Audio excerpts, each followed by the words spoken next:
എല്ലാവർക്കും സ്വാഗതം. Plus 1 കെമിസ്ട്രിയിലെ atomic structure എന്ന ചാപ്റ്ററിലെ രണ്ടാമത്തെ ക്ലാസ്സിലേക്ക് നിങ്ങളെ സ്വാഗതം ചെയ്യുന്നു. കഴിഞ്ഞ ദിവസം നമ്മൾ സംസാരിച്ചത് മാറ്ററിന്റെ ഏറ്റവും ഫണ്ടമെന്റൽ പാർട്ടിക്കിളായ മുറിക്കാൻ പറ്റാത്തത്ര ചെറുത് എന്ന് പറയുന്ന ആറ്റംസിനെ പറ്റിയാണ്. പക്ഷേ ആറ്റത്തിനകത്ത് തന്നെ പ്രോട്ടോൺ എന്നും ന്യൂട്രോൺ എന്നും ഇലക്ട്രോൺ എന്നും പറയുന്ന പാർട്ടിക്കിൾസ് ഉണ്ടെന്ന് പിന്നെ നമുക്ക് മനസ്സിലായി. അതായത് ഡിസ്ചാർജ് ട്യൂബ് എക്സ്പെരിമെന്റിലൂടെ ആനോഡ് റേസും കാഥോഡ് റേസും ഒക്കെ കണ്ടുപിടിച്ചു. അപ്പൊ ആനോഡ് റേസ് എന്ന് വെച്ചാൽ അത് പോസിറ്റീവ് ചാർജുള്ള പാർട്ടിക്കിൾസ് ആണെന്നും കാഥോഡ് റേസ് ആണ് നമ്മുടെ ഇലക്ട്രോൺസ് ആണെന്നും ഒക്കെ പിന്നീട് മനസ്സിലാക്കുന്നു. പിന്നെ അതിനുശേഷം ആറ്റത്തിന്റെ 3 മോഡലുകൾ നമ്മൾ പ്രപ്പോസ് ചെയ്തു. അതിൽ ഒന്നാമത്തെ മോഡൽ ജെ തോംസന്റെ പ്ലം ആൻഡ് പുഡിംഗ് മോഡലാണ്. അപ്പൊ അതിന് പ്രത്യേകിച്ച് റിലവൻസ് ഇല്ല, ഹിസ്റ്റോറിക്കൽ ഇമ്പോർട്ടൻസ് മാത്രമേ ഉള്ളൂ എന്ന് നമുക്ക് മനസ്സിലായി. പിന്നീട് രണ്ടാമത് പറഞ്ഞ പ്ലാനറ്ററി മോഡൽ, അത് റുദർഫോർഡിന്റെ ആൽഫാറേ സ്കാറ്ററിംഗ് എക്സ്പെരിമെന്റിനെ ബേസ് ചെയ്തുണ്ടായ മോഡലാണ്. അപ്പൊ അതിന് ചില ഡ്രോബാക്സ് നമ്മൾ പറഞ്ഞു. പരീക്ഷയ്ക്ക് ചോദിക്കുന്ന 2 ഡ്രോബാക്കുകൾ, സ്റ്റെബിലിറ്റി എക്സ്പ്ലെയിൻ ചെയ്യാൻ പറ്റിയില്ല എന്നും ഹൈഡ്രജൻ സ്പെക്ട്രം എക്സ്പ്ലെയിൻ ചെയ്യാൻ പറ്റിയില്ല എന്ന് പറയുന്ന ഡ്രോബാക്കുകൾ പഠിച്ചു. അപ്പൊ അതിനെ ഓവർകം ചെയ്തുകൊണ്ട് ബോർ മോഡൽ എന്നറിയപ്പെടുന്ന ഒരു മോഡൽ പ്രപ്പോസ് ചെയ്തു. അപ്പൊ ഇന്നും നമ്മൾ പല കാര്യങ്ങൾക്കും കെമിക്കൽ ബോണ്ടിങ് ഉൾപ്പെടെയുള്ള കാര്യങ്ങൾ എക്സ്പ്ലെയിൻ ചെയ്യാൻ വേണ്ടി ആ ഷെൽ എന്ന കൺസെപ്റ്റ് ഉപയോഗിക്കുന്നു. അപ്പൊ അതുകൊണ്ട് തന്നെ തൽക്കാലത്തേക്ക് ഒരു ബേസ് മോഡൽ എന്ന് പറയുന്നത് ബോർ മോഡൽ തന്നെയാണ്. പക്ഷെ ആ ബോർ മോഡലിനും ചില പ്രശ്നങ്ങൾ ഉണ്ടാക്കിക്കൊണ്ട് 2 യുവശാസ്ത്രജ്ഞന്മാർ വന്ന കഥയൊക്കെ നമുക്ക് മനസ്സിലായി. അതിലൊന്ന് ഡ്യുവൽ നേച്ചറുമായിട്ട് ബന്ധപ്പെട്ട ഡി ബ്രൗളിയും, അതായത് പാർട്ടിക്കിളിന്റെയും വേവിന്റെയും ഡ്യുവൽ നേച്ചർ, ഇലക്ട്രോൺസിന് പാർട്ടിക്കിൾ നേച്ചർ കൂടാതെ വേവ് നേച്ചറിനെ പറ്റി കൂടെ സംസാരിച്ചുകൊണ്ട് ലൂയിസ് ഡി ബ്രൗളി രംഗത്തെത്തി. അതുകൂടാതെ തന്നെ ഇലക്ട്രോൺസിന്റെ പൊസിഷനും മൊമെന്റവും ഒരുമിച്ച് കണ്ടുപിടിക്കാൻ പറ്റില്ല എന്ന് പറയുന്ന ഒരു കൺസെപ്റ്റുമായിട്ട് വെർണർ ഹെയ്സൻബർഗ് അൺസർട്ടനിറ്റി പ്രിൻസിപ്പിളിലൂടെ വന്നിട്ടുണ്ട്. അപ്പൊ അതിനർത്ഥം എന്ന് വെച്ചാൽ ബോർ മോഡൽ പ്രെഡിക്റ്റ് ചെയ്തതുപോലെ ആറ്റത്തിന് പാർട്ടിക്കിൾ നേച്ചർ മാത്രമല്ല, പകരം ചില വേവ് സ്വഭാവങ്ങളും കൂടെ ഉണ്ടെന്ന് പിന്നീട് മനസ്സിലാക്കുന്നുണ്ട്. പക്ഷെ എന്നാൽ പോലും ഈ പാർട്ടിക്കിൾ നേച്ചറിന് സപ്ലിമെന്ററി ആയിട്ട്, അല്ലെങ്കിൽ ഇലക്ട്രോൺസിന്റെ ബോർ മോഡലിന്റെ അല്ലെങ്കിൽ ആറ്റത്തിന്റെ ബോർ മോഡലിന് സപ്ലിമെന്ററി ആയിട്ട്, അല്ലെങ്കിൽ ഇലക്ട്രോൺസിന്റെ പാർട്ടിക്കിൾ നേച്ചർ ഉണ്ട് എന്ന് പറയുന്നതിന് സപ്ലിമെന്ററി ആയിട്ട് ചില കാര്യങ്ങൾ കൂടെ നമുക്ക് മനസ്സിലാക്കാം. അപ്പൊ അതിലൊരു കാര്യം എന്ന് വെച്ചാൽ എനർജിയുടെ കാര്യം. ഈ എനർജിയായിട്ട് ബന്ധപ്പെട്ട് നമുക്ക് മാക്സ് പ്ലാങ്ക് എന്നറിയപ്പെടുന്ന ഒരു ശാസ്ത്രജ്ഞൻ, മാക്സ് പ്ലാങ്ക്, അദ്ദേഹത്തിന്റെ അഭിപ്രായം അനുസരിച്ച് എനർജി എന്ന് വെച്ചാൽ ശരിക്കും കണ്ടിന്യൂസ് തന്നെയാണ്. പക്ഷെ എനർജിയുടെ കൊടുക്കൽ വാങ്ങലുകൾ, അതായത് ഒരാൾക്ക് എനർജി കൊടുക്കണമെങ്കിലോ അല്ലെങ്കിൽ മറ്റൊരു ആറ്റത്തിലേക്ക് എനർജി കൊടുക്കണമെങ്കിലോ അല്ലെങ്കിൽ അവിടെ നിന്ന് വാങ്ങണമെങ്കിലോ അത് ഒരിക്കലും കണ്ടിന്യൂസ് ആയിട്ട് പറ്റില്ല. പകരം ചില എനർജി പാക്കറ്റുകളായിട്ട് മാത്രമേ കൊടുക്കാനും വാങ്ങാനും പറ്റുള്ളൂ എന്നാണ് മാക്സ് പ്ലാങ്ക് പറയുന്നത്. ഇപ്പൊ ശരിക്കും പറഞ്ഞാൽ എനർജി ഡിസ്കണ്ടിന്യൂസ് എന്ന് നമുക്ക് പറയാം. എനർജി കണ്ടിന്യൂസ് ആയിട്ട് ഇരിപ്പുണ്ട്, ശരിയാണ്. പക്ഷേ അത് കൊടുക്കുന്ന സമയത്ത് അല്ലെങ്കിൽ അബ്സോർപ്ഷനോ എമിഷനോ നടക്കുന്ന സമയത്ത് അത് പാക്കറ്റിന്റെ രൂപത്തിലായി മാറുന്നുണ്ട്. അപ്പൊ അങ്ങനെയുള്ള എനർജി പാക്കറ്റുകളെ നമ്മൾ വിളിക്കുന്ന പേര് ക്വാണ്ടം എന്ന് പറയാറുണ്ട്. ക്വാണ്ടം. ഇനി ക്വാണ്ടം ഒരുപാട് എനർജി പാക്കറ്റുകൾ വന്നാൽ ക്വാണ്ടം എന്നുള്ളതിന്റെ പ്ലൂറൽ എഴുതണം. അത് ക്വാണ്ടത്തിന്റെ പ്ലൂറൽ എന്ന് വെച്ചാൽ അത് ക്വാണ്ടയാണ്. ഓക്കെ. ഇനി നമുക്കറിയാം നമ്മുടെ ലൈറ്റ് എനർജിക്ക് സവിശേഷമായ ചില പ്രത്യേകതകളുണ്ട്. അപ്പൊ അതുകൊണ്ട് തന്നെ ലൈറ്റ് എനർജിയുടെ കേസ് വരുന്ന സമയത്ത് ക്വാണ്ടം എന്ന വാക്കിന് പകരമായി ഉപയോഗിക്കുന്ന വാക്ക് ഫോട്ടോൺ എന്ന് പറയാറുണ്ട്. ഫോട്ടോൺ. ഫോട്ടോൺ എന്ന് വെച്ചാലും ക്വാണ്ടം തന്നെയാണ്, പക്ഷെ അത് ലൈറ്റ് എനർജിയുടെ പാക്കറ്റുകൾ വിളിക്കേണ്ട പേര് ഫോട്ടോൺസ് എന്ന് പറയണമെന്ന് മനസ്സിലാക്കുന്നുണ്ട്. അപ്പൊ അങ്ങനെ പറയുന്ന ആ തിയറിയെ മാക്സ് പ്ലാങ്കിന്റെ ക്വാണ്ടം തിയറി എന്ന പേരിൽ അറിയപ്പെടുന്നുണ്ട്. ഞാൻ പറഞ്ഞു ബോർ മോഡലിൽ ശരിക്കും പറഞ്ഞ ചില പ്രശ്നങ്ങൾ വന്നിട്ടുണ്ട്. ഡ്യുവൽ നേച്ചറും അൺസർട്ടനിറ്റി പ്രിൻസിപ്പിളും പറയുന്നതോടുകൂടി തന്നെ ബോർ മോഡലിൽ ചില പ്രശ്നങ്ങൾ വന്നിട്ടുണ്ട്. പക്ഷെ എന്നിരുന്നാൽ പോലും ആ പാർട്ടിക്കിൾ നേച്ചറിന് സപ്ലിമെന്ററി ആയിട്ട് പറയുന്ന ഒരു കാര്യമാണ് എനർജി പാക്കറ്റുകളെ സംബന്ധിച്ചിടത്തോളം. മാക്സ് പ്ലാങ്കിന്റെ തിയറി അനുസരിച്ച് എനർജി പാക്കറ്റുകൾ, എനർജിയുടെ അബ്സോർപ്ഷനും എമിഷനും എനർജി പാക്കറ്റുകളായിട്ടാണ്. അതിൽ ഓരോ പാക്കറ്റിനെയും വിളിക്കേണ്ട പേര് ക്വാണ്ടം എന്ന് പറയണമെന്ന് നമുക്ക് മനസ്സിലായിട്ടുണ്ട്. ഇനി നമുക്കറിയാം ഓരോ എനർജി പാക്കറ്റും അതിന്റെ ഫ്രീക്വൻസിക്ക് പ്രൊപ്പോർഷനിലാണ്. എനർജി പാക്കറ്റുകൾ ഫ്രീക്വൻസി പ്രൊപ്പോർഷനിലാണ്. അതായത് ഈ പ്രൊപ്പോർഷണൽ ടു ഫ്രീക്വൻസിക്ക് നമുക്ക് ന്യൂ എന്ന് റെപ്രസെന്റ് ചെയ്യാം, അല്ലെങ്കിൽ E equal to a constant h into nu എന്ന് എഴുതാം. ഒരു എനർജി പാക്കറ്റ് ആണെങ്കിൽ അത് 1 ഇൻറ്റു h ഇൻറ്റു ന്യൂ ആണ്.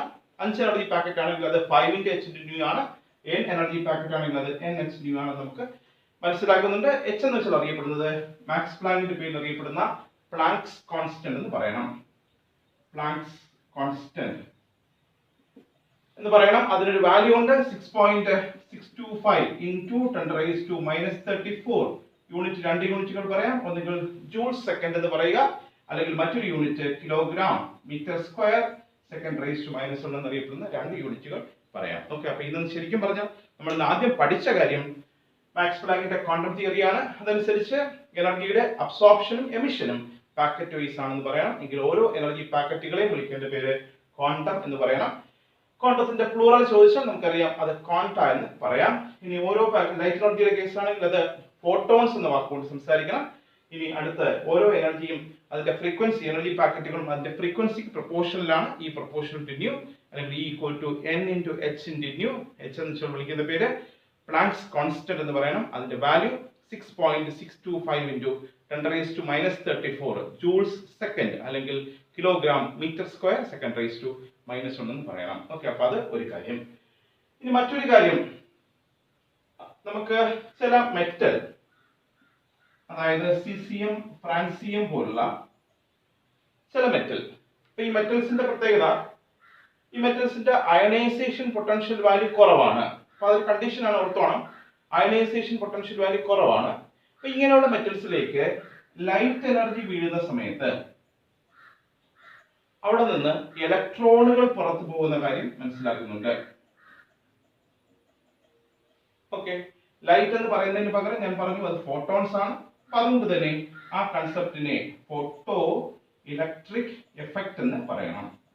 ഓക്കെ, അപ്പൊ ഫോട്ടോ ഇലക്ട്രിക് എഫക്ട് എന്താണെന്ന് ചോദിച്ചാൽ ചില പ്രത്യേക മെറ്റൽസ്, ആ മെറ്റൽസിന്റെ കണ്ടീഷൻ എന്താണെന്ന് ചോദിച്ചാൽ നമുക്കറിയാം അയണൈസേഷൻ പൊട്ടൻഷ്യൽ വാല്യൂ കുറഞ്ഞ മെറ്റൽസ് ആയ സീസിയം, ഫ്രാൻസിയം പോലുള്ള മെറ്റൽസിലേക്ക് ലൈറ്റ് എനർജി വന്ന് വീഴുന്ന സമയത്ത് അവിടെ നിന്ന് ഇലക്ട്രോണുകൾ പുറത്തു പോകുന്ന ആ പ്രിൻസിപ്പിളിനെ, ആ കൺസെപ്റ്റിനെ വിളിക്കേണ്ട പേര് ഫോട്ടോ ഇലക്ട്രിക് എഫക്ട് എന്ന് പറയണം. ഓക്കെ, ഈ ഫോട്ടോ ഇലക്ട്രിക് എഫക്റ്റിന്റെ കാര്യങ്ങൾ ഒബ്സർവ് ചെയ്ത ആള് ഹെഡ്സ് ആണെന്ന് നിങ്ങൾ കേട്ടിട്ടുണ്ട്. ഓക്കെ, ഇനി നമ്മൾ വരുന്ന ലൈറ്റിന്റെ ഫ്രീക്വൻസി എന്നുള്ളത് വളരെ ക്യാരക്ടറിസ്റ്റിക് ആണ്. ആ മെറ്റലിന്റെ ഫ്രീക്വൻസിയുമായിട്ട് വളരെ ക്യാരക്ടറിസ്റ്റിക് ആണ് ലൈറ്റ് എനർജിയുടെ ഫ്രീക്വൻസിയും. അപ്പോൾ ഫോട്ടോ ഇലക്ട്രിക് എമിഷൻ നടക്കണമെങ്കിൽ ഓരോ ടൈപ്പ് മെറ്റലിലും ഓരോ ക്യാരക്ടറിസ്റ്റിക് ഫ്രീക്വൻസി ഉണ്ടായിരിക്കും. അങ്ങനെയുള്ള ക്യാരക്ടറിസ്റ്റിക് ഫ്രീക്വൻസിയെ നമ്മൾ വിളിക്കുന്ന പേര് ത്രെഷ്ഹോൾഡ് എന്ന് പറയാം.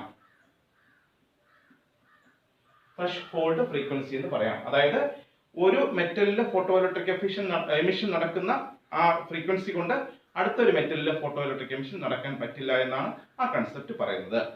ആ ത്രെഷ്ഹോൾഡ് ഫ്രീക്വൻസി റെപ്രസെന്റ് ചെയ്യാൻ വേണ്ടി നമുക്ക് μ0 എന്ന് റെപ്രസെന്റ് ചെയ്യാം. ഓക്കെ, ഇനി അടുത്ത് ഞാൻ പറഞ്ഞു ഫോട്ടോ ഇലക്ട്രിക് എമിഷൻ എന്നുള്ളത് ക്യാരക്ടറിസ്റ്റിക് വിത്ത് ഫ്രീക്വൻസി ആണെന്ന് പറഞ്ഞു. ഇനി അത് കൂടാതെ മറ്റൊരു പോയിന്റ് എന്ന് വെച്ചാൽ number of photo electron ejected directly proportional to, അവിടെ നമ്മൾ പറയേണ്ടത് ഫ്രീക്വൻസിയെ പറ്റിയല്ല, പകരം ഇന്റൻസിറ്റി ഓഫ് ലൈറ്റ് റേഡിയേഷൻ. അപ്പൊ അത് പരീക്ഷയ്ക്ക് ചോദിച്ചിട്ടുള്ള ഒരു പോയിന്റ് ആണ്. ഫോട്ടോ ഇലക്ട്രിക് എമിഷൻ നടക്കുന്ന സമയത്തുള്ള ഫോട്ടോ ഇലക്ട്രോണുകളുടെ എണ്ണം, അതായത് ഇജക്ട് ചെയ്ത് വരുന്ന ഫോട്ടോ ഇലക്ട്രോണിന്റെ എണ്ണം എന്നുള്ളത് ഫ്രീക്വൻസിക്ക് പ്രൊപ്പോർഷണൽ അല്ല, പകരം ഇന്റൻസിറ്റിക്ക് പ്രൊപ്പോർഷൻ ആണെന്ന് പറയണം. ഓക്കെ, അപ്പൊ രണ്ട് പോയിന്റ് ഒന്നുകൂടെ ഓർമ്മിക്കാം. ഇവിടെ പറഞ്ഞ കാര്യം, ഓരോ മെറ്റൽസിനും ക്യാരക്ടറിസ്റ്റിക് ഫ്രീക്വൻസി ഉണ്ട്. ആ ഫ്രീക്വൻസിയിൽ വെച്ച് മാത്രമേ ഫോട്ടോ ഇലക്ട്രിക് എമിഷൻ നടക്കുകയുള്ളൂ. ആ ഫ്രീക്വൻസിയെ ത്രെഷ്ഹോൾഡ് ഫ്രീക്വൻസി എന്ന് പറയണം. ഇനി അടുത്ത് പറഞ്ഞൊരു കാര്യം എന്ന് വെച്ചാൽ പുറത്തു വരുന്ന ഇലക്ട്രോണുകളുടെ എണ്ണം എന്നുള്ളത് ഫ്രീക്വൻസിയുടെ എണ്ണത്തിനെ ആശ്രയിച്ചിട്ടില്ല, പകരം അത് ഇന്റൻസിറ്റി ഓഫ് ലൈറ്റ് റേഡിയേഷൻസിനെ ആശ്രയിച്ചിട്ടുണ്ടെന്ന് ഓർമ്മിച്ചോണം. സോ അങ്ങനെ ഒരു പോയിന്റ് ഓർത്തോണം. Number of photo electrons emitted directly proportional to frequency of light radiation എന്ന് പറഞ്ഞാൽ തെറ്റ്. Number of photo electrons emitted directly proportional to intensity of light radiation എന്ന് പറഞ്ഞാൽ അത് ശരിയായ ഉത്തരമെന്ന് ഓർമ്മിച്ചോണം. ഓക്കെ, ആ പോയിന്റ് ഒന്നുകൂടെ ഓർമ്മിക്കാം. Number of photo electrons emitted directly proportional to frequency അല്ല, ഇന്റൻസിറ്റി ഓഫ് റേഡിയേഷൻ എന്ന് പറയണം. ഓക്കെ, അപ്പൊ ആ രണ്ട് പോയിന്റ് മനസ്സിലായിട്ടുണ്ട്. ഇനി അടുത്ത് ഈ ഫോട്ടോ ഇലക്ട്രോൺസിന്റെ കൈനറ്റിക് എനർജിയായിട്ട് ബന്ധപ്പെട്ട ഒരു ഫോർമുല ഉണ്ട്. h nu equal to h nu 0 plus half mv square. half mv square എന്ന് വെച്ചാൽ കൈനറ്റിക് എനർജിയാണ്. h nu 0 ക്ക് പകരം വർക്ക് ഫംഗ്ഷൻ എന്ന് പറയാറുണ്ട്. Work function. അപ്പൊ അങ്ങനെ എഴുതാം, H D equal to work function plus half M B square എന്ന് എഴുതാം. ഇനി ഇതിനെ ഒന്ന് അറേഞ്ച് ചെയ്താൽ H into nu minus mu zero equal to half M B square. Okay, ഇതൊരു വർക്ക് ഫംഗ്ഷൻ ആണ്. അപ്പൊ അത് വെച്ച് വേണമെങ്കിൽ പ്രോബ്ലം ചോദിക്കാം. വർക്ക് ഫംഗ്ഷൻ കണ്ടുപിടിക്കാൻ പറഞ്ഞാൽ എച്ച് ഇൻറ്റു ന്യൂ സീറോ എന്ന് എഴുതാം. ഇനി kinetic energy of photo electrons half M B square equal to H into nu minus mu zero എന്ന് പറയാം. ഓക്കെ, അപ്പൊ ഇത് ശരിക്കും പറഞ്ഞാൽ നമ്മൾ പഠിച്ച രണ്ട് ഹെഡിങ്സ് ആണ്. ഒന്നാമത്തെ ഹെഡിങ് മാക്സ് പ്ലാങ്കിന്റെ ക്വാണ്ടം തിയറിയാണ്, അതിന്റെ മാത്തമാറ്റിക്കൽ റെപ്രസെന്റേഷൻ എഴുതി. രണ്ടാമത്തെ ഹെഡിങ് എന്ന് വെച്ചാൽ നമുക്ക് ഫോട്ടോ ഇലക്ട്രിക് എമിഷനും അതുമായിട്ട് ബന്ധപ്പെട്ട പോയിന്റുകൾ നമുക്ക് മനസ്സിലായി. ഇനി ഫോട്ടോ ഇലക്ട്രോൺസിന്റെ കൈനറ്റിക് എനർജിയുമായിട്ട് ബന്ധപ്പെട്ട formula half M B square equal to H to nu minus nu zero എന്നൊരു ഫോർമുലയും കൂടെ നമുക്ക് മനസ്സിലായി. ഇനി അടുത്തൊരു കാര്യം, ഇലക്ട്രോൺസിന് പാർട്ടിക്കിൾ നേച്ചറും വേവ് നേച്ചറും ഒക്കെ ഉണ്ട്. അപ്പോൾ വേവിന്റെ കാര്യങ്ങളും പാർട്ടിക്കിളിന്റെ കാര്യങ്ങളൊക്കെ മിക്സ് ചെയ്ത കാര്യങ്ങൾ വരും. അപ്പൊ നമുക്ക് ഒരു ബ്ലാക്ക് ബോഡിയെ പറ്റി, ബ്ലാക്ക് ബോഡി, ഈ ബ്ലാക്ക് ബോഡിയുടെ പ്രത്യേകത എന്ന് വെച്ചാൽ ബ്ലാക്ക് ബോഡിക്ക് റേഡിയേഷൻസിനെ എമിറ്റ് ചെയ്യാനും അബ്സോർബ് ചെയ്യാനും പറ്റുന്നുണ്ട്. അപ്പൊ അതിൽ ബ്ലാക്ക് ബോഡിയിൽ നിന്ന് പുറത്തു വരുന്ന റേഡിയേഷൻസിനെ നമ്മൾ സാധാരണ ബ്ലാക്ക് ബോഡി റേഡിയേഷൻ എന്ന് പറയാറുണ്ട്. ഈ ബ്ലാക്ക് ബോഡി റേഡിയേഷനുമായിട്ട് ബന്ധപ്പെട്ട് ഒരു ഗ്രാഫ് നിങ്ങൾ ഓർത്ത് വെച്ചോണം. ആ ഗ്രാഫില് വൈ ആക്സിസിൽ എക്സ് ആക്സിസിൽ പ്ലോട്ട് ചെയ്യുന്നത് വേവ് ലെങ്ത് ആണ്. വേവ് ലെങ്ത് ആണ്. അതായത് ഇങ്ങോട്ട് വേവ് ലെങ്ത് കൂടിക്കൂടി വരുന്നു. ഇനി ഇങ്ങോട്ട് പ്ലോട്ട് ചെയ്യുന്നത് ഇന്റൻസിറ്റി ആണ്. ഇനി ഈ ഗ്രാഫിൽ നിന്ന് കിട്ടുന്ന പോയിന്റ് മനസ്സിലാക്കേണ്ടത്, ഈ ഗ്രാഫിൽ നമ്മൾ സാധാരണ ഗ്രാഫ് അവിടെ നിന്ന് ഇങ്ങോട്ടാണ് മനസ്സിലാക്കുന്നതെങ്കിൽ ഇവിടുത്തെ ഗ്രാഫ് ഇവിടെ നിന്ന് അങ്ങോട്ടാണ് മനസ്സിലാക്കേണ്ടത്. ശരിക്കും ഇങ്ങനെയാണ് ആ ഗ്രാഫിന്റെ പ്രത്യേകത. ഈ ഗ്രാഫിൽ നിന്ന് കിട്ടുന്ന പോയിന്റ് ചോദിച്ചാൽ when wavelength decreases, intensity of black body radiation increases. When wavelength decreases, wavelength ഇങ്ങോട്ട് കുറയാണ്, ഈ ഗ്രാഫ് ഇങ്ങനെയാണ് വരുന്നത്. wavelength decreases, intensity മുകളിലോട്ട്, intensity of black body radiation increases and reaches a maximum point. അതായത് മാക്സിമം ഇന്റൻസിറ്റി കിട്ടുന്ന ഒരു point വരും. Okay, അതിനുശേഷം വീണ്ടും വേവ് ലെങ്ത് കുറയ്ക്കുന്നതനുസരിച്ച് ഇന്റൻസിറ്റി ഡിക്രീസ് ചെയ്യാണ്. ഓക്കെ, അപ്പൊ ഗ്രാഫ് എക്സ്പ്ലെയിൻ ചെയ്യേണ്ടത് ഇങ്ങനെയാണ്, ഇവിടെ ഇങ്ങോട്ടാണ് എക്സ്പ്ലെയിൻ ചെയ്യേണ്ടത്. when wavelength decreases, intensity of black body radiation increases, and after reaching a maximum point, then again when wavelength decreases, intensity also decreases എന്ന് പറയണം. അത് ഒരു പോയിന്റ്. ഇനി മറ്റൊരു പോയിന്റ് എന്ന് വെച്ചാൽ ടെമ്പറേച്ചറുമായിട്ട് ബന്ധപ്പെട്ടാണ്. ഇവിടെ ടെമ്പറേച്ചർ T1 ആണ്, ഇവിടുത്തെ ടെമ്പറേച്ചർ T2 ആണ്. ഇനി T1 ന്റെ മാക്സിമം ഇന്റൻസിറ്റി വാല്യൂ ഇവിടെയാണ്, T2 ന്റെ മാക്സിമം ഇന്റൻസിറ്റി വാല്യൂ ഇവിടെയാണ്. T2 ന്റെ മാക്സിമം ഇന്റൻസിറ്റി വാല്യൂ ഇനി ഞാൻ മനസ്സിലാക്കുന്നു T2 ആണ് T1 നേക്കാളും കൂടിയ ടെമ്പറേച്ചർ. അപ്പൊ അത് വെച്ചിട്ട് ഒരു പോയിന്റ് പറയാം. ടെമ്പറേച്ചർ കൂടുന്നതനുസരിച്ച് wavelength for maximum intensity decreases. അതായത് ഇവിടെ മാക്സിമം ഇന്റൻസിറ്റിയുടെ വേവ് ലെങ്ത് ഇവിടെയാണ് ഈ T1-ലെ, അതേസമയം T2-ലെ മാക്സിമം ഇന്റൻസിറ്റിയുടെ വേവ് ലെങ്ത് ഇവിടെയാണ്. അതായത് മാക്സിമം ഇന്റൻസിറ്റി വേവ് ലെങ്ത് കുറയുന്നു എന്ന് പറയുന്ന ഒരു കൺസെപ്റ്റ് ആ ഗ്രാഫ് വെച്ച് മനസ്സിലാക്കാം. അപ്പൊ ബ്ലാക്ക് ബോഡി റേഡിയേഷൻ എന്നറിയപ്പെടുന്ന മൂന്നാമത്തെ കൺസെപ്റ്റ്, ഇപ്പൊ ഇന്ന് പഠിക്കുന്നതിലെ മൂന്നാമത്തെ കൺസെപ്റ്റ് ബ്ലാക്ക് ബോഡി റേഡിയേഷൻ ആണ്. ഈ ബ്ലാക്ക് ബോഡി റേഡിയേഷന്റെ പ്രത്യേകത, ഒരു ബ്ലാക്ക് ബോഡിക്ക് എനർജി അബ്സോർബ് ചെയ്യാനും എമിറ്റ് ചെയ്യാനും പറ്റുന്നുണ്ട്. അങ്ങനെ ബ്ലാക്ക് ബോഡിയിൽ നിന്ന് പുറത്തു വരുന്ന റേഡിയേഷൻസിനെ നമുക്ക് ബ്ലാക്ക് ബോഡി റേഡിയേഷൻസ് എന്ന് പറയാം. ആ ബ്ലാക്ക് ബോഡി റേഡിയേഷനുമായിട്ട് ബന്ധപ്പെട്ട ഒരു ഗ്രാഫ് മനസ്സിലാക്കണം. ഗ്രാഫ് ഒരു ശരിക്കും മനസ്സിലാക്കേണ്ട ഒരു ഗ്രാഫാണ്. ഗ്രാഫ് നമ്മൾ സാധാരണ ഗ്രാഫ് ഇവിടെ നിന്ന് അങ്ങോട്ടാണ് മനസ്സിലാക്കുന്നതെങ്കിൽ ഇവിടെ ഗ്രാഫ് അവിടെ നിന്ന് ഇങ്ങോട്ടാണ് മനസ്സിലാക്കേണ്ടത്. അത് പറയേണ്ടത് ഇങ്ങനെ, ഇങ്ങോട്ട് വേവ് ലെങ്ത് കുറയുന്നുണ്ട്, വേവ് ലെങ്ത് കുറയുന്നതനുസരിച്ച് ഇന്റൻസിറ്റി കൂടി, എന്നിട്ട് ഒരു മാക്സിമം ഇന്റൻസിറ്റി എത്തിയതിനു ശേഷം പിന്നെയും വേവ് ലെങ്ത് കുറഞ്ഞാൽ ഇന്റൻസിറ്റിയും കുറയുന്നു. അതൊരു പോയിന്റ്. ഇനി രണ്ട് ഡിഫറെന്റ് ടെമ്പറേച്ചറിന്റെ ഗ്രാഫുകൾ ഒരുമിച്ച് തന്നിട്ടുണ്ട്. അതിനനുസരിച്ച് ടെമ്പറേച്ചർ കൂടിയിരുന്ന T2 ആണ് കൂടുതൽ. ടെമ്പറേച്ചർ കൂടുന്നതനുസരിച്ച് മാക്സിമം ഇന്റൻസിറ്റിയുടെ വേവ് ലെങ്ത് എന്ത് ചെയ്യും, കുറയുന്നു എന്ന് പറയുന്ന ഒരു കൺസെപ്റ്റ് കൂടെ അവിടെ നിന്ന് മനസ്സിലാക്കണം. സോ ഇപ്പോൾ നമ്മൾ പഠിച്ച മൂന്ന് കാര്യങ്ങൾ, അതിലൊന്നാമത്തെ കാര്യം മാക്സ് പ്ലാങ്കിന്റെ ക്വാണ്ടം തിയറി, രണ്ടാമത്തെ കാര്യം ഫോട്ടോ ഇലക്ട്രിക് എഫക്ട്, മൂന്നാമത്തെ കാര്യം ബ്ലാക്ക് ബോഡി റേഡിയേഷനും അതുമായിട്ട് ബന്ധപ്പെട്ട ഗ്രാഫുകൾ പഠിച്ചു.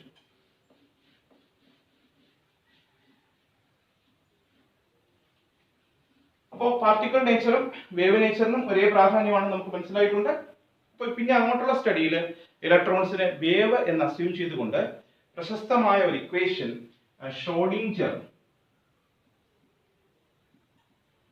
ഷോഡിഞ്ചർ എന്നൊരു ശാസ്ത്രജ്ഞൻ ഉണ്ടാക്കിയിട്ടുണ്ട്. ആ ശാസ്ത്രജ്ഞൻ പറയുന്ന ഇക്വേഷൻ അറിയപ്പെടുന്ന പേര് ഷോഡിഞ്ചർ വേവ് ഇക്വേഷൻ എന്ന് പറയാറുണ്ട്. എങ്കിൽ ആ കൺസെപ്റ്റിനെ നമ്മൾ സാധാരണ വേവ് മെക്കാനിക്സ് എന്നോ അല്ലെങ്കിൽ ക്വാണ്ടം മെക്കാനിക്സ് എന്നോ പറയാറുണ്ട്. അപ്പോൾ നമുക്ക് ഇന്ന് പഠിച്ച ഹെഡിങ്സ് ഒന്ന് ക്വാണ്ടം തിയറി, രണ്ടാമത്തെ കാര്യം ഫോട്ടോ ഇലക്ട്രിക് എഫക്ട്, മൂന്നാമത്തെ കാര്യം ബ്ലാക്ക് ബോഡി റേഡിയേഷൻ, നാലാമത്തെ കാര്യം ഷോഡിഞ്ചർ വേവ് ഇക്വേഷൻ അല്ലെങ്കിൽ നമ്മുടെ ക്വാണ്ടം മെക്കാനിക്സ് എന്നറിയപ്പെടുന്ന ബ്രാഞ്ചിന്റെ അടിസ്ഥാനമായ ഇക്വേഷൻ ആണ്. ആ ഇക്വേഷൻ മാത്രം നിങ്ങൾ പഠിച്ചാൽ മതി. അതിങ്ങനെയാണ് h cap into psi equal to E psi എന്നറിയപ്പെടുന്ന ഇക്വേഷൻ. ഇതിൽ psi എന്നാണ് വായിക്കേണ്ടത്. h cap psi equal to E psi. അതിൽ psi യെ വിളിക്കേണ്ട പേര് വേവ് ഫംഗ്ഷൻ അല്ലെങ്കിൽ ഐഗൻ, EIGEN, ഐഗൻ എന്ന് വെച്ചാൽ എനർജി, ഐഗൻ ഫംഗ്ഷൻ എന്ന് പറയാറുണ്ട്. യെ വിളിക്കേണ്ട പേര് ഐഗൻ വാല്യൂ എന്ന് പറയാറുണ്ട്. h cap എന്നുള്ളത് ഒരു ഓപ്പറേറ്റർ ആണ്.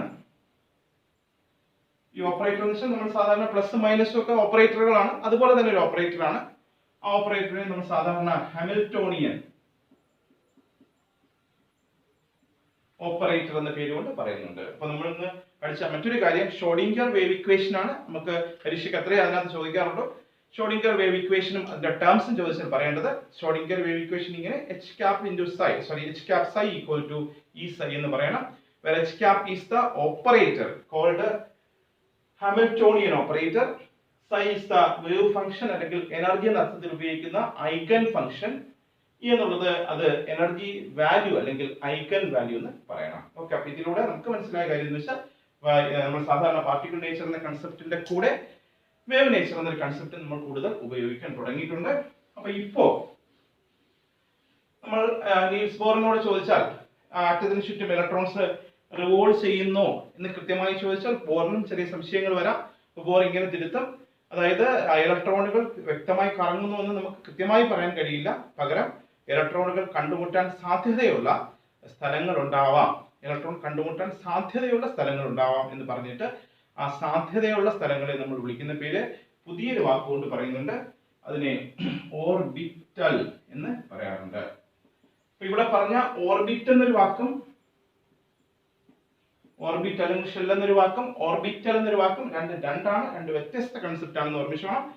ഓർബിറ്റ് എന്ന് വെച്ചാൽ ഫിക്സഡ് എനർജി ലെവലുകളാണ്. അതേസമയം ഓർബിറ്റൽ എന്താണെന്ന് ചോദിച്ചാൽ നമുക്ക് എനർജി ലെവൽ, ഇലക്ട്രോൺ കാണാൻ സാധ്യതയുള്ള പ്രോബബിലിറ്റി കൂടിയ സ്ഥലങ്ങളെ വിളിക്കേണ്ട പേരാണ് ഓർബിറ്റൽ എന്ന് പറയണം. ഓക്കെ, അപ്പോൾ ഓർബിറ്റലിന്റെ ഡെഫിനിഷൻ ചോദിച്ചാൽ ഇങ്ങനെ പറയാം: the region around the nucleus where the probability of finding electron is maximum. ഇലക്ട്രോണുകൾ കണ്ടുമുട്ടാൻ സാധ്യത കൂടിയ സ്ഥലങ്ങളെ ഓർബിറ്റൽ എന്ന് പറയണമെന്ന് മനസ്സിലാക്കണം. ഇനി ഈ ഓർബിറ്റൽ കളക്ട് ചെയ്തിട്ട് നമ്മൾ സബ്ഷെല്ലുകൾ എന്ന് പറയാറുണ്ട്. ഓർബിറ്റൽസിന്റെ കളക്ഷൻ ആയിട്ട് സബ്ഷെല്ലുകൾ പറയാറുണ്ട്.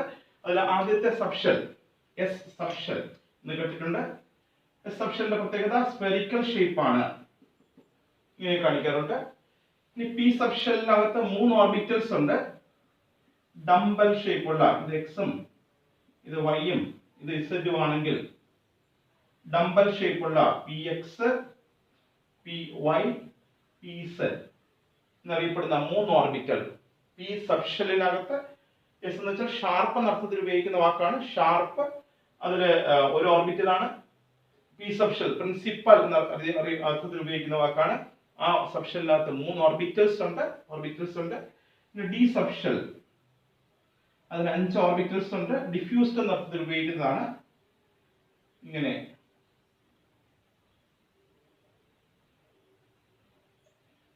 ഇത് ഡി എക്സ് വൈ, ഇത് എക്സ് ഇസഡ്.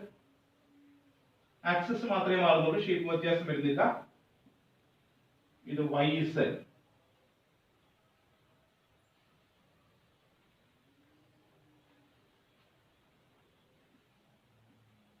X Y. അപ്പൊ ഇതുവരെ വരച്ച 3 ആക്സിസിന് ഇടയിലൂടെയാണ് ഈ ലോബുകൾ LOBES ലോബ്സ് ഓറിയന്റ് ചെയ്യുന്നത്. പക്ഷേ ഇനി പറയാൻ പോകുന്നത് ആക്സിസിലൂടെയാണ്. dx² y² dz². ഓക്കെ, അപ്പോ അപ്പൊ നമ്മൾ അഞ്ചാമത്തെ കാര്യം പറഞ്ഞത് ഓർബിറ്റൽ എന്ന കൺസെപ്റ്റിലേക്ക് എത്തി. ഓർബിറ്റൽ എന്താണെന്ന് ചോദിച്ചാൽ region around the nucleus where the probability of finding electron is maximum.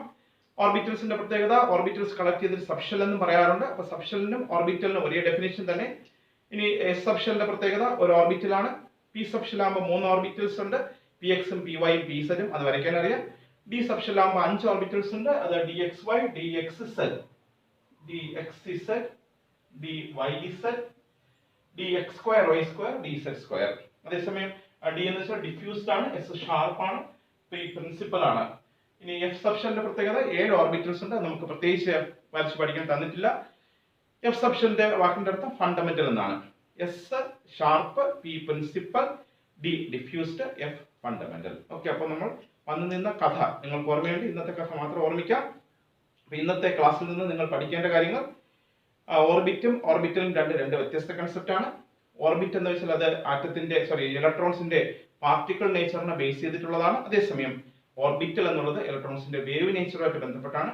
ആ വേവ് നേച്ചറിന് സപ്ലിമെന്ററി ആയിട്ട് ഒരു ഇക്വേഷൻ ഉണ്ടാക്കിയിട്ടുണ്ട്. ഇക്വേഷൻ മാത്രം നമുക്ക് പഠിച്ചാൽ മതി.